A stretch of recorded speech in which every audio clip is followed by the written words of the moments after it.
आज आजाद सादिक साहब ने कहा है कि हमें मीटिंग के दौरान ये कहा गया कि ये जो अभिनंदन था इसको छोड़ना है, आज ही छोड़ना है, वरना इंडिया हमला कर देगा रात 5 बजे 9 बजे।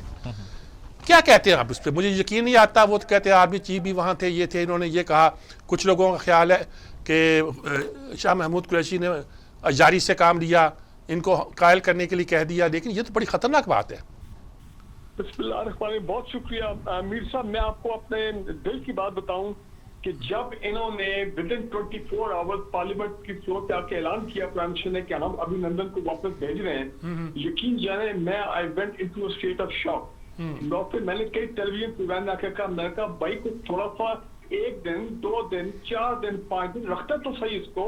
इतनी जल्दी क्या थी, इतनी कौन सी आफत आ गई थी कि हम इसको जो 24 आवर्स में हमने उसको भेज दिया। मतलब एक शख्स है, उसने आप पे हमला किया है और उसको आपने एक प्रिजनर ऑफ वॉर बनाया है, तो कम से कम कोई आपकी कोई बड़ी ताकत आ जाए बीच में, अमेरिका आ जाए और लोग आ जाए कि आपको कम से कम रिक्वेस्ट करें कि यार जाने दो, यार इसको जाने दो, हालात मजीद ताकि कशीदा न हो। प्रॉब्लम हमारा ये है, मैं समझता हूँ हमने बहुत जल्दी अभिनंदन को उनके हवाले वापस कर दिया, जाने दिया। मेरा ख्याल है हमारी एक जो प्रॉब्लम है हमारी स्टेट की और एट डिफरेंट टाइम कि हम लोग बड़ा हमारी पॉलिसी, जब इंडिया होता है तो कई दफा हम पॉलिसी अपीजमेंट रखते हैं। अब एक तरफ उसको हमने 24 आवर में जाने दिया, और ये इमरान खान की आपको पता है, मैंने हमेशा इस बात को पसंद नहीं किया है कि मोदी को फोन किए जा रहे हैं कि जनाब, और उसने कभी कॉल भी नहीं किया वापस, और फिर ये बात कर रहे हैं कि जी डायलॉग। भाई वो आपसे बात नहीं करना चाहता, आप क्यों डायलॉग की बात करते हैं? तो मुझे समझ नहीं आती कि ये क्यों एक इस तरह की पॉलिसी अपीजमेंट है, क्यों इस तरह कॉम्प्रोमाइजेस हम करते हैं, और क्यों हम अपने डिग्निटी को जो है वो लोअर करते हैं। He was a prisoner of war. What was the hurry to send him back? तो मेरा ख्याल है आज जो ऑपोजिशन ने सवाल उठाया है, इन्होंने बिल्कुल ठीक उठाया है। और इंडियंस, मेरा नहीं ख्याल है, मैं समझता हूँ, मेरा नहीं ख्याल है कि वो कि जी अगर वापस नहीं भेजेंगे तो रात को 9 बजे हमला कर देंगे। इस तरह तो कहीं नहीं होता। और अपना आई एम सॉरी टू से, रेमंड डेविस के वक्त हमने यही किया। हम तो सबसे आगे भाग रहे थे हमारी रियासत कि जनाब रेमंड डेविस को किसी तरह हैंड ओवर करते हैं अमेरिकन को। उनका वो भी एक सेनेटर का नाम भी मैं भूल गया जो यहाँ पे आता था, जो उसने कहा कि हम उसका ट्रायल करेंगे अमेरिका में। कौन सा ट्रायल, कैसा ट्रायल? तो ये तो मैं तो अभी हैरान हूँ कि 4 साल से हमने प्रोबेशन यादें को कैसे रखा हूँ। मैं तो ये समझता हूँ कि हो सकता है कंदर खाने सजा तैयार की जा रही हो कि कैसे ये चैप्टर को भी क्लोज किया जाए, ताकि भाई इंडिया के साथ हमारे मामला जो है ये जो है उसको उनको ठीक किया जाए। जब से ये मुईद यूसुफ आए ना जी, जो कि अमेरिकन थिंक टैंक्स में 2 दहाइयों से काम कर रहा है, बेशक काबिल हो, ठीक बात है। तो मुझे ये बात पसंद नहीं है कि अमेरिका से एक बंदा आए और वो आके हमें एडवाइस करे कि कौमी सलामती के ऊपर। वो एक एकेडमिशियन तो हो सकता है, लेकिन कोई टेक्निकली सफारतकार या मामला को समझने वाला आदमी लगता नहीं है मुझे। एक आम सा मुझे लगता है कि किसी थिंक टैंक में या किसी यूनिवर्सिटी में पढ़ता पढ़ाता कुछ करता रहा और जहाँ चला आया अब हमें लेक्चर देता है, इससे ज्यादा लगता नहीं है वो। करण थापर को आप इंटरव्यू दे रहे हैं, भाई करण थापर वो आपसे बात करने को तैयार नहीं। इंडियन मीडिया आपके साथ क्या कुछ नहीं कर रहा, इसका मतलब बैक चैनल पे कुछ हो रहा है जो हमें पता नहीं है। अब ये कह रहे हैं कि जी कुलभूषण का हमने वो एक ऑर्डिनेंस निकाला है इंटरनेशनल कोर्ट ऑफ जस्टिस को की रिक्वायरमेंट को मीट करने के लिए कि इंडिया अगर चला गया कंटेम्प्ट ऑफ कोर्ट हो जाएगी। पता नहीं हम डरते क्यों हैं, क्यों हम इतना विश्वते हैं इनके आगे, और इंडियंस का मामला जो है उस पर हम क्यों इतनी और ये अफगानिस्तान में हम कर रहे हैं। वो आप पे तय दर तय हमने करी जा रहे हैं, हमारे अफसर जवानों को मार रहे हैं। और भाई अक्रॉस द बॉर्डर हमें जब पता है कि उनके ठिकाने कहाँ पे हैं, उन ठिकानों को अटैक करो।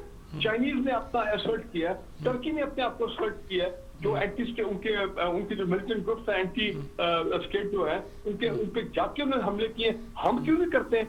हम बैठ के यहाँ पे तकरीरें करते हैं, हम बैठ के यहाँ पे बस ये कहते हैं हम ये करेंगे तो हम वो करेंगे, करते हम है कुछ नहीं। बिल्कुल ठीक बात है। आज भाई को हमारी मीर साहब को हमारी अप्रोच ऑफेंसिव होनी चाहिए ताकि दुश्मन भी डरे ना हमसे। ठीक बात है, ठीक बात। आज ख्वाजा आसिफ ने भी कहा है कि ये तो कश्मीर को बेचने वाली बात है, हमारे शहीदों ने खून दिया है, हमने जंगें लड़ी हैं, 48 की लड़ी है, 65 की लड़ी है, 71 की लड़ी है, सियाचिन पर लड़े हैं, कारगिल पर लड़े हैं, और आप लोग जो है एक तरह का इंडिया के साथ। नहीं जी, मीर साहब, ख्वाजा आसिफ साहब ने एक बड़ी दिलचस्प बात की है। उन्होंने कहा कि सिर्फ हम ये देखते हैं कि 4 बड़े बड़े बैनर लगे होते हैं, बड़ी बड़ी तस्वीरें लगी होती हैं, और लो जनाब सारा दिन गुजर जाता है, और यही हम कर रहे हैं। तकरीरें, रैलीज, बैनर्स। भाई कोई कोई अमली कदम उठाओ को पता लगे कि आप इंडिया को वॉर क्राइम पे ट्रायल करने के लिए आप इंटरनेशनल कोर्ट में चले गए हो, आप आईसीजे में चले गए हो, आप उनके खिलाफ कोई यूनाइटेड नेशन सिक्योरिटी काउंसिल में रेजोल्यूशन लेके आओ, बेशक आप हार जाए, लेकिन कुछ करो तो सही ना। यहाँ तो सिर्फ तकरीरें होती हैं बस। ठीक बात है आपके। मैं मुतमईन नहीं हूँ। हाँ बिल्कुल। मैं तो हैरान हूँ कि कुलभूषण कैसे 4 साल रह गए यहाँ। क्या सूरत है जी महंगाई का, हम काबू क्यों नहीं कर पा रहे? देखें सर, उसमें दोनों तीनों बातें हैं। एक तो आपकी जो प्रोडक्शन है फूड की, वो इतनी कम हो गई है। मैं आज ही एक रिसर्च कर रहा था कि आपकी जो वीट प्रोडक्शन है वो 2% है जीडीपी की। अच्छा। आपके जो 220 मिलियन लोग हैं जिनकी डिमांड है वीट बेसिक है, उसको 2-3 महीने का स्टॉक है। अब आप महंगी वीट मंगवा रहे हैं। दूसरी तरफ आपका डॉलर ऊपर गया था, अभी भी 162 पे है। तो इंपोर्ट जब आप करेंगे तो वो जो है आपकी लोकल मार्केट से प्राइस से ऊपर चली जाएगी। पेट्रोल की कीमतें, इनपुट की सारी कीमतें बढ़ रही हैं, पेट्रोल, बिजली। गवर्नमेंट ने कहीं टैक्स अपना कम नहीं किया इनपुट के ऊपर। इनको चाहिए था कि इनपुट्स के ऊपर अपना टैक्स कम करते थे। ठीक। फिर लोगों के पास सब्स्टिट्यूशन, फिर ये जो है माफियाज, जो मिल ओनर्स हैं या शुगर माफियाज हैं, इवन पेट्रोल माफिया, अगर आपको याद हो कुछ महीने पहले जब गवर्नमेंट ने कीमतें कम की थी तो उन्होंने पेट्रोल देना बंद कर दिया। ठीक। परसों चौथ ये दवाइयों के साथ हुआ है कि लाइफ सेविंग ड्रग्स उन्होंने देनी बंद कर दी, तो आज गवर्नमेंट ने 150-200% बढ़ा दिया। ठीक। फिर आपकी जो प्रोविंशियल गवर्नमेंट की वो है मैकेनिज्म, वो नहीं नजर आ रहा जिसने प्राइस कंट्रोल करनी है।